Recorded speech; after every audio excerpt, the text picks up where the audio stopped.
Okay, so part two of the syllabus. We left off at laboratory protocols, and these are the labs that you're going to be responsible for throughout the semester.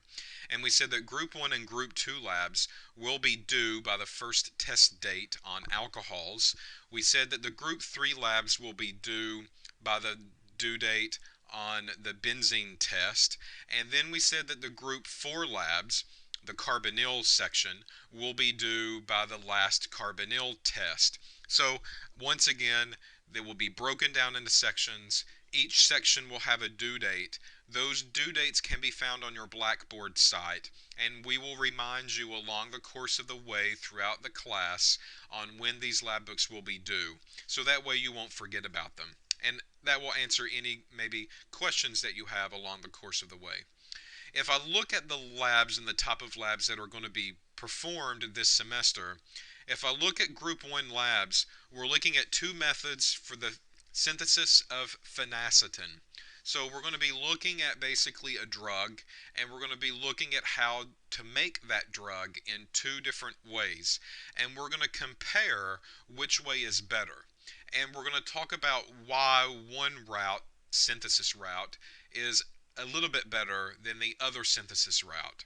So you'll maybe notice a difference in percent yields, you'll notice a difference in the way that the product looks, and those should all be based on your conclusion at the end of the lab protocol, and talk about which method is better and why that method is better. Number two is studying Sn1 and Sn2 reactions. So we talked about substitution reactions in the CTC 140 course. Well, this is a lab that focuses on substitution lab, or substitution reactions. So bimolecular and unimolecular. So we're going to be looking at, can we drive a reaction either the Sn1 route or the Sn2 route. So once again, it kind of goes back to the CTC 140 course, and it doesn't really have anything to do with CTC 220's lecture material at all. But it gives you a couple of labs that you can at least start. Our lectures will start with the reactions of alcohols. So number 3 and number 4 on this syllabus are already open up to you. So dehydrating cyclohexanol and studying crown ethers using ion chromatography are open, and you're more than welcome to perform those as well. So dehydrating cyclohexanol, we're taking an alcohol and we're dehydrating, meaning removing water or removing the OH group. So we are taking an alcohol and we're removing the alcohol group from it so we can remove the OH group from the molecule. And number 4, studying crown ethers. Crown ethers are going to be mentioned in the lecture material. So why not do a crown ether lab to let you be exposed to that type of material and mingle in a little bit of instrumentation with it as well to break up the monotony of organic reactions. So you will be using our ion chromatography system, you will be using a crown ether, and you will be figuring out what cation that crown ether picks up. And you will have physical proof in your chromatogram on which one it picks up and which one it grabs, and you should be commenting on why you think it grabbed that particular cation and not the rest. The Group 3 labs are all concerning benzene and substituted benzenes. I will forewarn you that the reagents used in this section are slightly toxic, they are slightly carcinogen, so you want to stay away from them and minimize your exposure to them as much as possible. But 5, 6, and 7 are Friedel-Crafts acylation of anisole, are directive effects in the bromination of vanillin, and nitrating acid anilide or methyl benzoate. So the Friedel-Crafts acylation of anisole, that is a structure that we will talk about during the video series. We will talk about what that structure looks like. We'll talk about acylation reaction and what that means. And then you'll be doing your own acylation in the lab in person so you can physically experience it. Number 6, directive effects in the bromination of vanillin. So vanillin smells like vanilla. So you will be using vanillin and you will be putting bromo groups on them. and you will be figuring out whether these groups are going on at the ortho, meta, or para position and why. So the conclusion should talk about why they went on in the place that they went on, and you will do a couple of physical property tests and chemical property tests to prove on which location it went. Number 7, nitrating acid anilide or methyl benzoate. I know that the lab says or, but you will be doing both. So you will be nitrating acid anilide and you will be nitrating methyl benzoate, and you will be seeing where those nitro groups go on. Do they go on ortho, meta, or para? And your physical property test will tell you which one will happen. Finally, our last group of labs, so once again, this should be group 4, not group 5. Number 8, synthesis and identification of an unknown carboxylic acid, a Wittig reaction of trans-cinnamaldehyde, nucleophilic addition to a carbonyl, Grignard reaction with an aldehyde, and number 11, multi-step synthesis of Tetra, Fino, Cyclo, Pentadiene. So, number 8, you will be making a carboxylic acid, and you will be identifying that carboxylic acid based on chemical properties. Number 9, we will talk about a Wittig reaction, what it does, why it's important, and you will do a Wittig reaction in the laboratory so you can see it firsthand. It will be using trans-cinnamaldehyde, so as you would expect, that compound smells like cinnamon. Number 10, nucleophilic addition to a carbonyl, that's your Grignard. So we will talk about the importance of Grignard very early on in the semester. However, Grignard we're going to save off until the end of the semester when we look at carbonyl reactions, because that's a very good Grignard that we can do. The problem with Grignard for most people is that it's very water sensitive.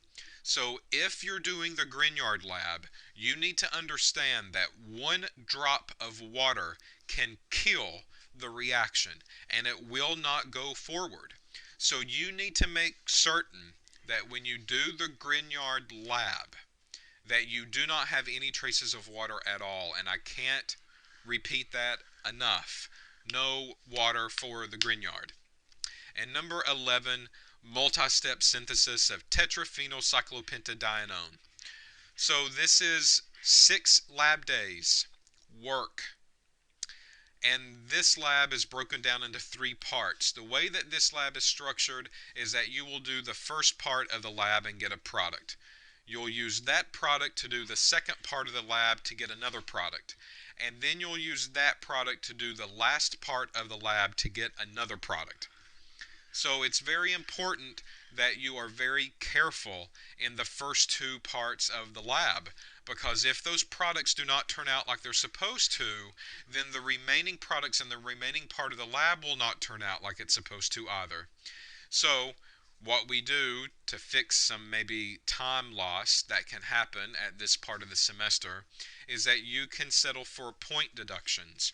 So if you do the first part of the lab and that product does not work out, we deduct points from your lab grade, and then we give you the product so you can start the second part.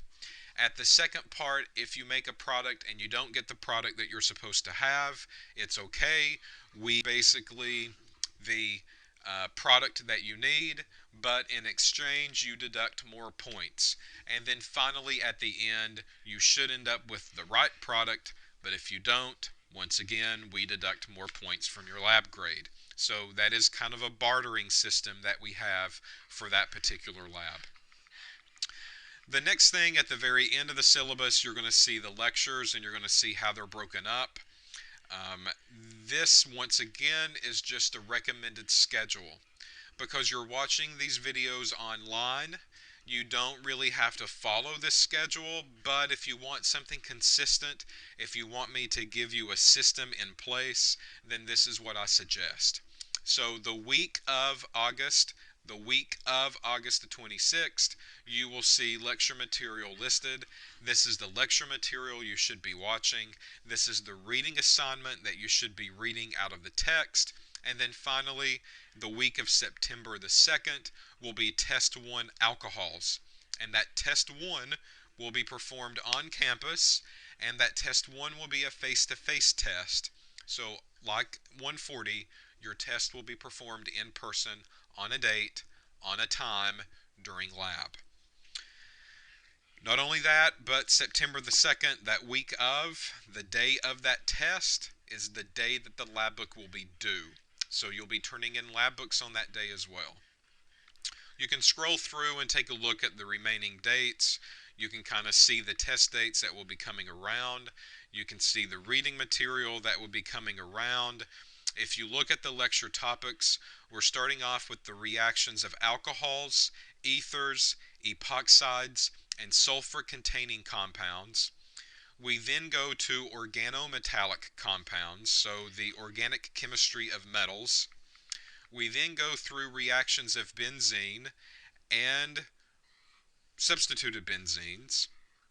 We then go through reactions of carbonyl compounds, and we break those down into 3 groups: carbonyl 1, carbonyl 2, and carbonyl 3.